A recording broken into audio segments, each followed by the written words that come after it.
Everyone, welcome back to learn with KP.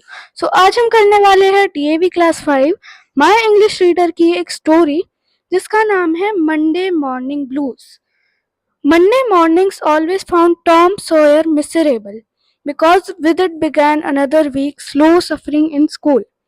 तो जो Monday की सुबह होती थी वो टॉम सॉयर को बहुत बेकार लगती थी, गंदी लगती थी, क्योंकि उस मंडे से कुछ दूसरा हफ्ता शुरू हो जाता था जिसमें उसे स्कूल जाना पड़ता था।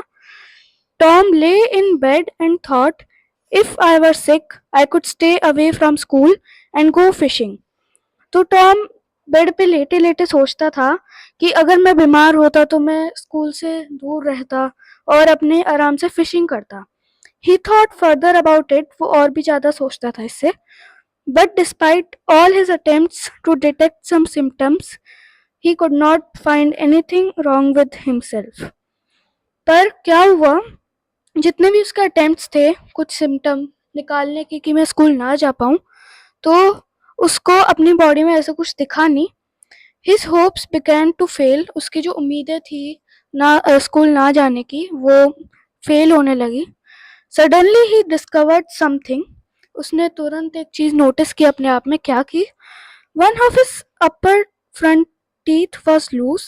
He decided to use it as an excuse for not going to school.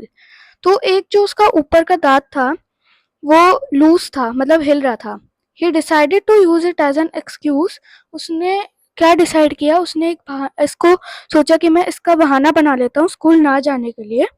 He was about to start mourning. उसने सोचा, अब देखो मोर्निंग जो होता है, मोर्निंग एक वर्ड है यहाँ पे नया, इसका वर्ड मीनिंग यहाँ पे हमें दिया हुआ है। मोर्निंग ग्रोनिंग भी बोल सकते हैं, different kinds of sounds expressing pain और सफरिंग।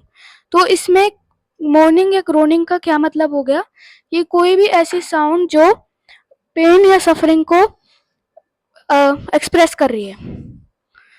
तो उसने क्या डिसाइड किया कि उसने मतलब कुछ ऐसा दर्द हो रहा है, ऐसे कुछ उसने रोना शुरू कर दिया। He remembered that if his aunt came to know, she would pull it out and that would hurt. फिर उसे एक चीज याद आई कि अगर उसकी आंट को पता चल गया कि इसका दांत जो है वो लूज है तो उसको वो निकाल देगी और उसमें दर्द होगा। So he decided to use the tooth as an excuse some other day. तो उसने सोचा कि जो टूथ है, उसका जो दांत है, वो उसका बहाना किसी और दिन मार लेगा। He went back to thinking of some other way to fake illness.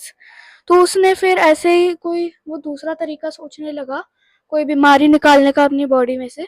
He remembered hearing the doctor describe an illness that had caused a patient to lose a finger. तो उसको याद आया कि एक ऐसी भी बीमारी थी जो डॉक्टर ने ही बताई थी कि कोई पेशेंट ने उसमें अपनी जो फिंगर है वो ही खो दी थी। The boy eagerly drew his sore toe from under the sheet and held it up for inspection. तो उसने जो टॉम था उसने क्या किया, eagerly मतलब एक्साइटेड होके अपना जो टो है, पैर का अंगूठा है, वो चादर होती है जो उसके अंदर से निकाला और उसने उसको इंस्पेक्ट किया, मतलब देखा कि ऐसा कुछ है। It seemed worthwhile to chance it, so he fell groaning on the bed. तो उसने सोचा कि इससे तो बात बन जाएगी, तो उसने ग्रोन करना शुरू कर दिया अपने बेड पे। जैसा बताया था, मोर्निंग ग्रोनिंग की बात है, मतलब ऐसी कोई साउंड जो पेन या कोई सफरिंग एक्सप्रेस कर रही है। बट सिड वो ले in the next bed slept on. तो जो सिड था जो दूसरे ही बेड पे सो रहा था वो सोता ही रहा। टॉम ग्रोन लाउडर, वो और तेज ग्रोनिंग करने लगा। But no result from Sid, कुछ भी नहीं हुआ सिड को, वो आराम से सो रहा था। फाइनली ही गॉट अप, फिर वो फाइनली वो उठ गया। Stretched, Sid yawned, stretched, then brought himself upon his elbow with a snort and began to stare at Tom. Tom went on groaning. तो सिड ने क्या किया, उसने उबासी ली, स्ट्रेचिंग की, फिर वो जो अपने एल्बो थी उसके बल वो लेट गया और फिर उसके बाद वो टॉम को देखने लगा, घूरने लगा। तो टॉम ऐसे ही अपना ग्रोनिंग कर रहा है। Tom, what's going on? Asked Sid, frightened by the noise Tom was capable of producing. तो सिड ने पूछा, टॉम क्या हो गया? उसके जो नॉइस थी, उसको नॉइस से पता चल गया क्या कुछ तो हुआ है। उसको उसकी नॉइस से वो डर के वैसे पूछने लगा। नो रिस्पॉन्स, उसने कुछ रिस्पॉन्स नहीं दिया। Hey Tom Tom, what is the matter Tom? तो वो ऐसे पूछने पूछने लगा कि टॉम टॉम बताओ तो क्या हुआ? Tom moaned out, oh don't Sid, don't joggle me. तो टॉम ने क्या किया, वो ऐसे ही मोर्निंग ग्रोनिंग दोनों मतलब एक ही बात है, वो करता रहा। तो उसने बोला कि अरे सिड मत करो, मेरे को मत हिलाओ। But I must, don't groan like that Tom, it's awful, how long have you been groaning this way? तो उसने बोला पर मैं तो ऐसा करूंगा, अगर तुम ऐसे ग्रोन करोगे तो मेरे को तो करना ही पड़ेगा ना, बहुत ऐसा मेरे को बहुत अजीब लग रहा है। कितनी देर से तुम ऐसे बैठ के मतलब ऐसे साउंड प्रोड्यूस कर रहे हो या रो रहे हो एक तरह से। आर्स, oh don't Sid, I am dying. तो आर्स मतलब घंटों से वो ऐसे कर रहा है। उसने बोला मत करो सिट, मैं मरने वाला हूँ। No Tom, you ain't dying, it makes my flesh crawl to hear you, what is the matter, I must call auntie. तो उसने बोला ऐसा कुछ नहीं है टॉम, तुम नहीं मरने वाले हो, ऐसा ऐसा मत बोलो क्योंकि ऐसे मेरे को डर लग रहा है। It makes my flesh crawl का यही मतलब होता है कि ऐसी कोई फीलिंग, फियर की फीलिंग होती है। व्हाट इज द मैटर, बताओ तो सही क्या हुआ है, मैं अभी आंटी को बुलाता हूँ। I forgive you everything set, set Tom in a fresh burst of groans. तो उसने बोला मैं तुम्हें हर चीज के लिए माफ करता हूँ सेट, और when I'm gone, you give my window sash and my cat with one eye to that new girl who's come to the town and tell her. But Sid had flown downstairs and informed Aunt Polly, come quick auntie, Tom's dying. तो उसने बोला कि जब मैं चला जाऊंगा इस दुनिया से तो तुम वो जो विंडो सैश और जो कैट है एक आग की तरह उस नई लड़की को दे देना जो टाउन में आई है नई नई, और उसे बता देना। पर इतने में ही सिड जो था वो नीचे भाग गया और आंट पॉली को बता दिया कि जल्दी से आंटी आओ, टॉम मरने वाला है। तो what rubbish, I don't believe it aunt. Aunt का जो जवाब था, उन्होंने बोला कि ये कैसी बात कर रहे हो, मैं विश्वास ही नहीं कर सकती हूँ। But the poor lady hurried upstairs with Sid and Mary at her heels. Her face grew white and her lips trembled. पर जो थी वो पुअर लेडी थी, वो बेचारी, यहाँ पे पुअर का मतलब गरीब नहीं है, यहाँ बेचारी जो है बेचारी बोलते हैं तो वो बोला गया है। वो अपना ऊपर आई सिड और मैरी के साथ, और उसका जो फेस था वो वाइट हो गया और जो उसकी लिप्स थी वो ट्रेम्बल कर रही थी, मतलब कांप रही थी। What's the matter with you Tom, she cried. तो उसने पूछा कि क्या हुआ टॉम तुम्हारे साथ? वो रो रही थी। Oh aunty my toe, what is the matter with your toe?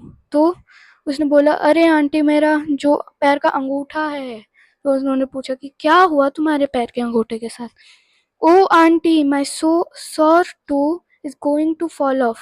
तो उसने बोला ओ आंटी मेरा जो सोर टो है वो नीचे गिरने वाला है। The old lady sank down in a chair with relief.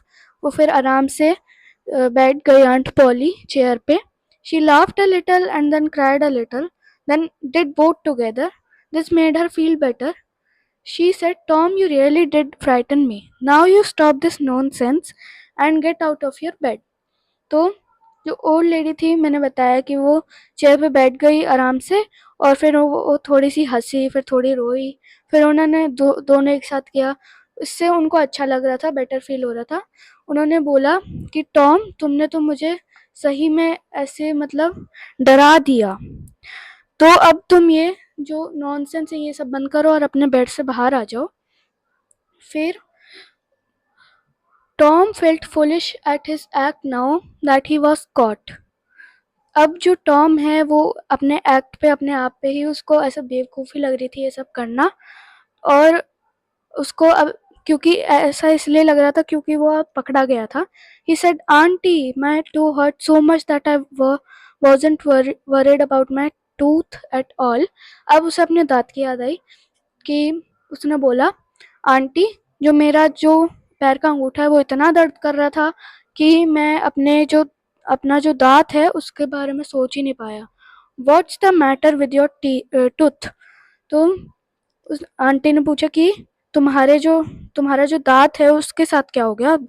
Well one of them's loose and it aches awfully. तो उसने बोला टॉम ने कि उसमें से क्या है कि एक जो है वो लूज है और बहुत दर्द होता है। Open your mouth and let me see, said his auntie. तो उन्होंने बोला कि अपना जो मुंह है वो खोलो और मुझे दिखाओ। उसकी आंटी ने बोला yes it is loose, all right, but you are not going to die because of that. Mary get me a silk thread and a chunk of fire out of the kitchen. तो उन्होंने बोला aunty ने कि हाँ ये loose तो है पर तुम उसकी वजह से मर नहीं जाओगे। अब मैरी को उन्होंने बोला कि मुझे सिल्क थ्रेड लाओ, एक चंक ऑफ फायर लाओ, फायर का एक टुकड़ा किचन में से। तो Tom said oh please auntie don't pull it out, it doesn't hurt me any more, please don't auntie, I don't want to stay home from school. तो Tom ने बोला अरे आंटी मत करो, मेरे दांत को मत निकालो, वो इतना भी दर्द नहीं कर रहा है, प्लीज मत करो ऐसा, मैं स्कूल जाऊंगा, घर पे नहीं रहूंगा। फिर oh you do don't you, so all this drama was because you thought you would get to home from school and go fishing। तो उन्होंने बोला कि अच्छा तो ये सब था, ये ड्रामा बस ऐसे हो रहा था कि मैं स्कूल ना जाऊं और घर पे फिशिंग करूं। Tom, I love you so much, but I'm very unhappy with you. You seem to try every way you can to break my old heart with your outrageousness। तो फिर उन्होंने बोला कि टॉम मैं तुम्हें बहुत प्यार करती हूँ पर आज मैं तुमसे दुखी हूँ क्योंकि तुमने जो मेरा जो हार्ट है, दिल है, वो तोड़ने की कोशिश की है अपने आउटरेजियसनेस मतलब शॉकिंग बिहेवियर, मतलब ऐसा चौंकाने वाले बिहेवियर से। By this time the dental instruments were ready. पर अब जो टाइम था उसके हिसाब से जो डेंटल इंस्ट्रूमेंट्स थे जो कि सिल्क और चंक ऑफ फायर थे वो रेडी थे। The old lady fastened one end of the silk thread to Tom's tooth with a loop and tied the other to the bed post। तो जो old lady थी उन्होंने क्या किया, सिल्क थ्रेड का एक जो एंड है वो टॉम के दांत से बांधा और एक जो है वो जो बेड का पैर सा होता है, पैर मतलब जो ऐसे ऐसे होता है बेड का, उससे बांध दिया। Then she seized the chunk of fire and suddenly thrust it almost into the boy's face। तो उन्होंने फिर क्या किया कि जो चंक था फायर का, टुकड़ा था फायर का, उन्होंने एक मतलब एकदम उसके मुंह के पास कर दिया और फिर वो दूर हो गया। अब वो दूर हो गया तो वो धागा खिंच गया और वो उसका दांत जो था वो the tooth hung dangling by the bed post now. अब उसका जो टांग है वो वहां से लटक रहा था। सो ये थी मेरी आज की वीडियो। नेक्स्ट वीडियो में हम करने वाले हैं स्टोरी के question answers. Like subscribe and share. Bye.